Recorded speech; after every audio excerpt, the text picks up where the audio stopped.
right, video hint for question number 6 on here. Here we have that a stop sign is 1 foot by 1 foot by 1 foot all the way around. What's the sides of the square that it would have been cut from, right? More specifically, I suppose I should have probably put the smallest square possible for that to fit around. So if we already know that, I would kind of take my time to draw a nice little square around here. We'll see how good I do at that with my mouse on this. But we would have a square that it was cut from, right? We just cut off the corners to make this stop sign.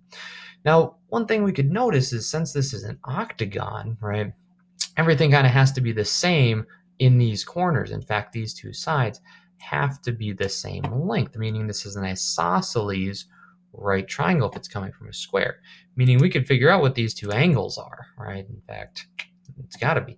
And we have a way to figure out some distances around here. So this little triangle here, if we kind of pull that off a little bit, right, here's that triangle. These two angles are exactly the same. And furthermore, we know that the length of this one side here is just the edge of the stop sign. That's a length of 1, right? Which we could use some of those proportions because we know the proportions. 45, 45, 90 right triangle, we could figure out what this side is. I'm just going to put that as like a blue circle here. We would know this blue circle, which means this side is also blue circle, right? Which means, and the middle is also 1. So then we would know, oh, we could figure out the length of this entire side by adding them up. And then question B, I change it around a little bit. I say, well, what if we have 3 feet by 3 feet by 3 feet? What's the length of the side on the biggest stop sign that could fit in there? There's different ways you could go about that. Again, you could use this kind of same thing, set up a little bit of a formula.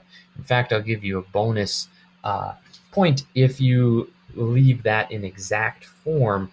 Can rationalize the denominator on that and everything else. But we can also, everything is it's getting scaled up, it's got to stay proportionate. So here we could set up a proportion between here.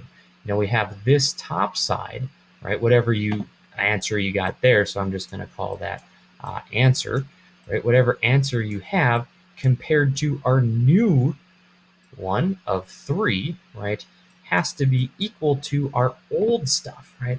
Our old stuff here said, well, the stop sign had a length of 1 compared to our new stop sign, right? Our new stop sign. And so then we just have a little proportion here, multiplying, cross multiplying, and we can figure out how big that new stop sign would be.